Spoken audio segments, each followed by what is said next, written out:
Couples have been challenged to take time to study each other before committing to serious marriage relationships. The National Program Director, Source Children Villages Uganda, Lillian Sengova, says that this will reduce on the increasing cases of single mothers in the country.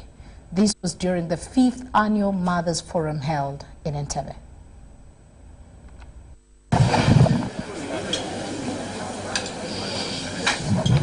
Usually they either end or separate their marriages, and some of them basically it was not meant to be. But we know very well that from the research done by UBC, that's the Uganda Bureau of Statistics, there are instances of gender-based violence happening every day. 56% of the women report to have experienced physical violence, and some of them end up leaving their marriages. But it doesn't mean that they don't have children. So they may leave, but they may separate. We have more separated rather than singles, actually. When two people meet together, they need to give time to each other, learn each other, understand and find out if you can be compatible and if you can live together to start off a family. Starting a family should be something that should come after the two of you have agreed to the different aspects. But today, people are just falling into relationships. We see others who get a disagreement even when they are together, then they rush off to pull away that strength from another spouse, and in the process they end up cohabiting or staying together, and yet they are not officially wedded or married. So in the process, because one is not officially wedded or engaged, they walk away, and yet they already have the child.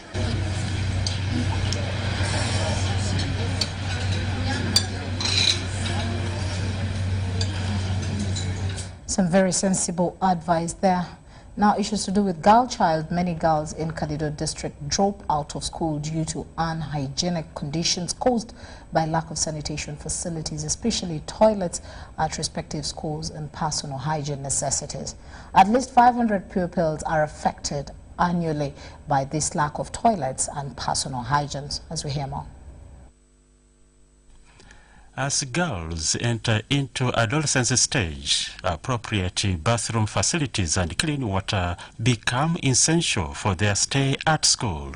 At least 30% girls are physically and sexually assaulted while accessing toilets, according to a recent survey in Kaliro district.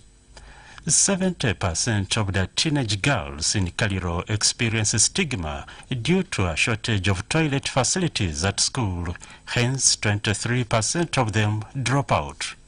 Teron Nakiria, 18, dropped out of school when she was in primary 5 at Balonyo Primary School after her parents failed to provide her with scholastic materials and a uniform.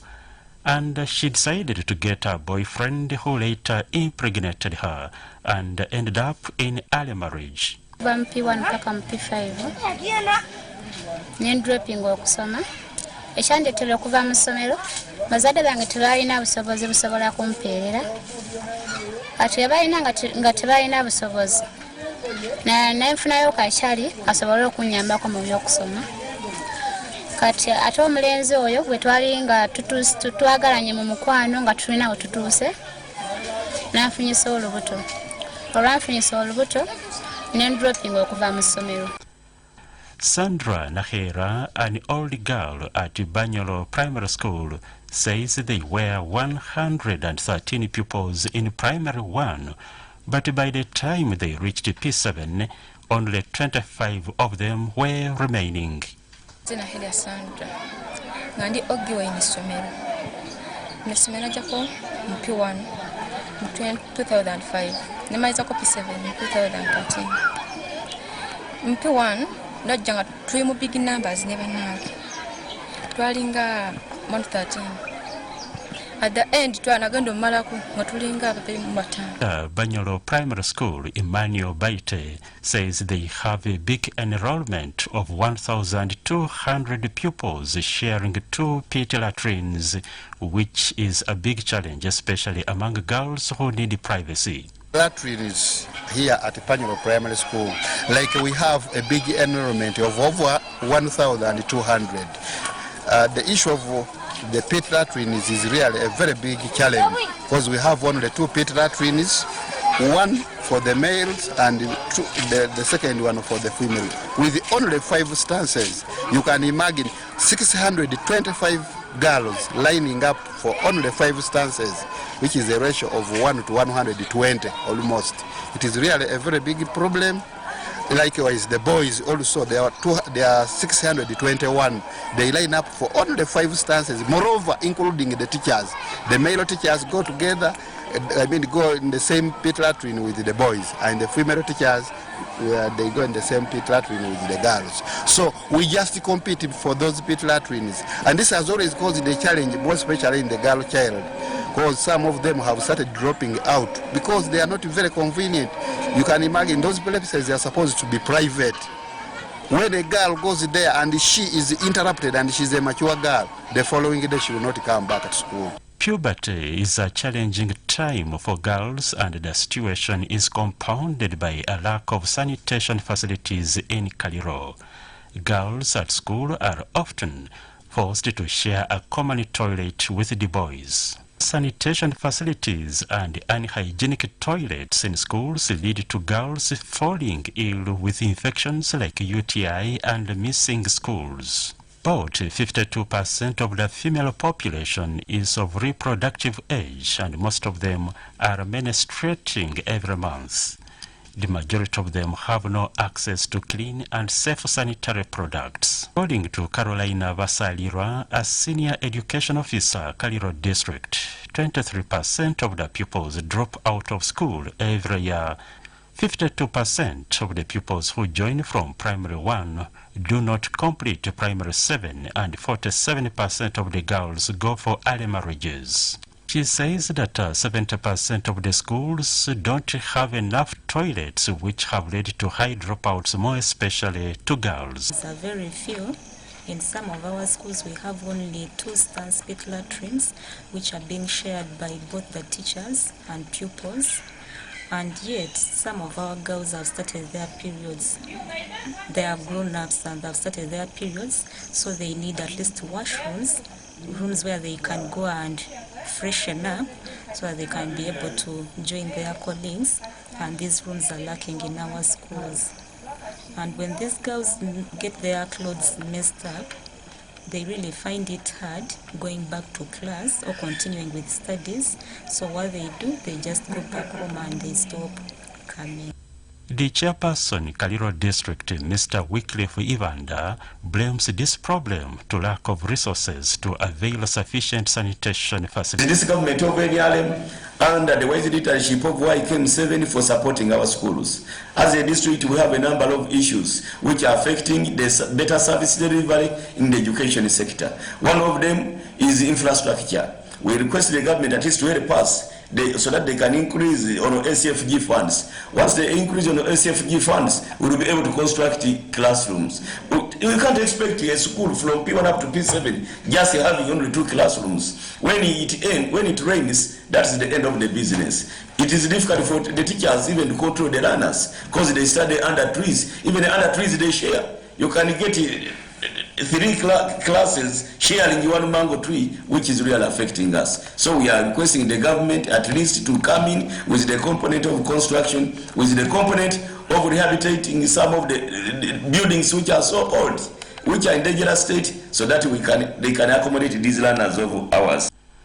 Mr. Evander says as the district political head, they have tried to sensitize the parents and the school management committee, and also put up bylaws to ensure there are sufficient facilities to keep children at school. I've done a number of activities. First of all, is sensitizing parents. We move as a team. I'm happy with DO's office. They are moving sensitizing parents. I'm happy with my secretary for education and health, the Honorable Swagalo Batibanda, is always moving around, even chasing these children who are not moving to school. We have to sensitize parents. We have arranged so many meetings. We have moved to all corners. We have moved to schools. We have met them in their general parents meeting to see that at least we can fight this vice which is in our district. At the sub-county level, they have made their bylaws. They arrest them, and the parents have to pay something. We must help them. And they have used the police officers to help them to make sure that these children can be always at the schools. However, after learning about the situation, Hand-to-Hand Multipurpose Initiative, an NGO working in the area, donated sanitary pads to girls at Banyolo Primary School, one of the most vulnerable schools in the district, to address the situation. Angela Ani, the public relations officer of the organization, says they donated pads to the beneficiaries to help them during the menstruation periods because many of them could not afford, yet it is necessary to them. These girls have reached an age where they have to go through their menstruations, and because of the various tendencies that people have towards girls that are under their menstruation. For example, if a girl comes to class and their cloth is dirty, it's all stained with blood, it's going to cause them to be discriminated and leading to stigma. So this stigma will cause them to drop out of school because they have this fear in them, well, I started my periods, and so they will tend to sit at home and not come back to school just because of those very few days. And because of this also they do not have sanitary towels. So a girl, if she starts her periods maybe like to this month and she didn't have sanitary towels, and then children are laughing at her at school and the parents are not minding as well, the teachers, it's going to force them to just decide to sit at home for the rest of their lives just because of that one day. This high school dropout rate has affected schools' performance during national exams. The district recorded only 251 candidates in Division 1 in 2018 primary leaving examinations. Bandeva for UBC News. Well, thank you very much there, Wandeva, for that detailed report. And truly, the girl child in Uganda needs a bit of more advocacy. We're going to take a short break, and that lunchtime news will continue after that. Reward check target dial star 162 hash, get 100% on data and bonus, win instantly with Mega Masape. Just recharge and hit your target. Mega Masape from Airtel is back, and everyone, we mean everyone, gets some bonus. All you have to do, check your target, recharge, get 100% bonus on data and minutes. Dial star 162 hash today to know your target. Airtel, the smartphone network. Every dream has a challenging journey. Ours began in 1998 with a mission to drive the development of a robust communications sector in Uganda. We created structures to champion the dream. We've evolved, made discoveries, supported great minds, empowered Ugandans, and fostered a vibrant culture, enabling communication for all. Down the years, we've created memories and networks, uniting generations and building great partnerships. Together, we can go even further. UCC, celebrating 20 years of achievements.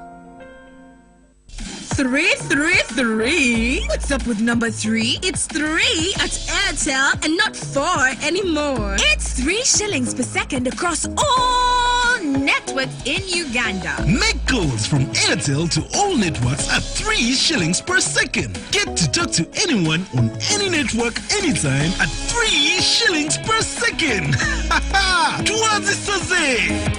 Airtel, the smartphone network. Airtel is regulated by Uganda Communications Commission. Akasimu ka my first 4G smartphone okuva mu Airtel kagomyewo kanene ko isoka lyero kugira ko GB5 zabuwa buli mwezi okumala emyezi 3 kusirinje emitwalo 2 zokka nyumirwa ebirungo byakabi ku ssimu eryanda eriwangala okugula ng'okozesa face mwana ka volume keeko beera mu bulamu bwa 4G ne my first 4G smartphone kusinya emitwalo 2 zokka ofunirako GB5 zabwerere buli mwezi okumala emyezi 3 okuva ku dduuka lya Airtel lyonna erikuli okumpi nyiga M75 stamwenda hash okunyumirwa data ow'obwerere. Airtel, the smartphone network.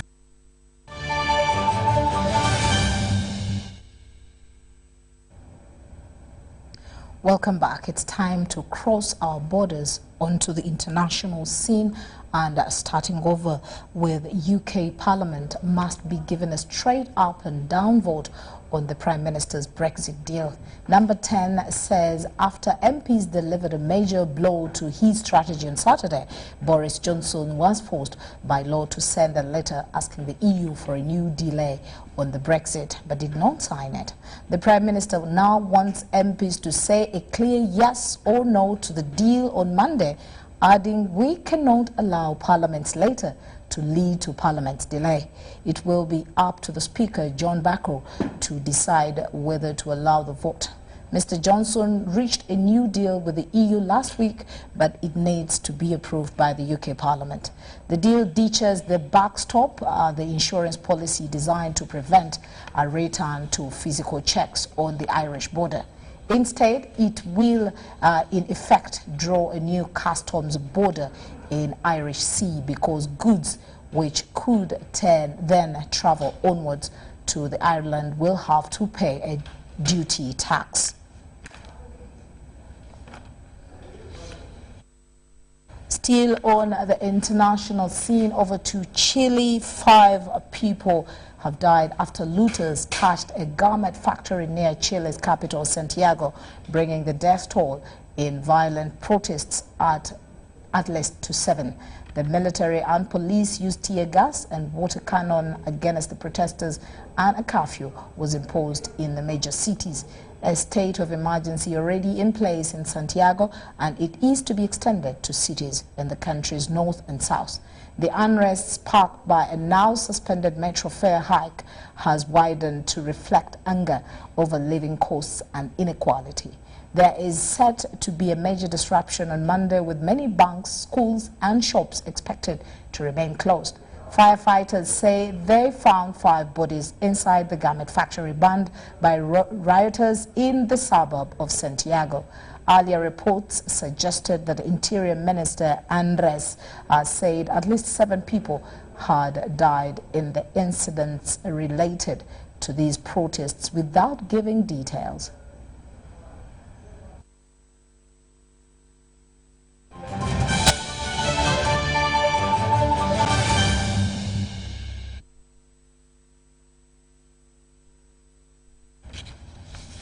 And welcome to the Sports Desk. Now, the 20th edition of the annual Bankers Sports Gala climaxed at Mandela National Stadium in Nambole.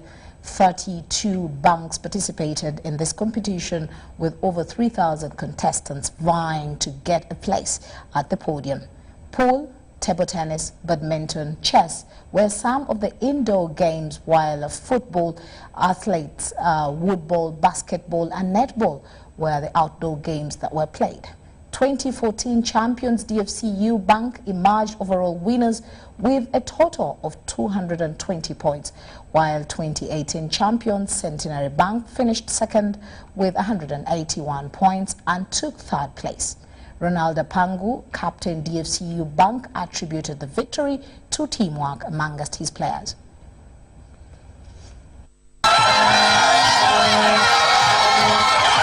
It is so surprising that the only game we won is athletics, but the rest were dropping out in semis, quarters, sometimes second round. And everyone has actually added to the points that won. As low as 2.5 points for participating in one game only in the schedule, that was good enough to add on the points. We won by 220, the next person was 181. That was Sente. We are happy about the win. Put in a lot of hard work. The team leader, Ronaldo Pangu, and the whole sports team, but also for the bank as the employer to be able to support the staff members to keep healthy, to keep happy, because a healthy body makes very healthy results. So it's an opportunity for bankers to compete. It's an opportunity for bankers to dress down, interact, mingle with each other, get to know each other, but ultimately, really compete for the ultimate trophy. So this year's tournament, which as I said is the 20th, had 32 banks, a record 32 banks participating, 3,000 individual participants. And the winner, as we all heard, was DFCU Bank, which won, by the way, some time back.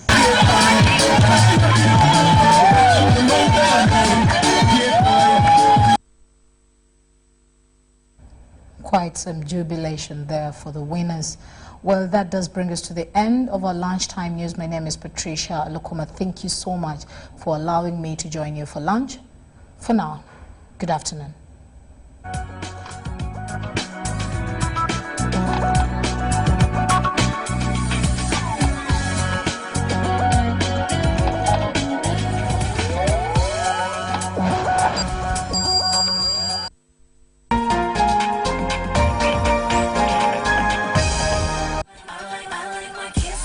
Kickstart your week with the best entertainment. The only one I give my body. We bring you the latest in shopping. And unlike what the newspapers were reporting, I wasn't doing cocaine, narcotics. No.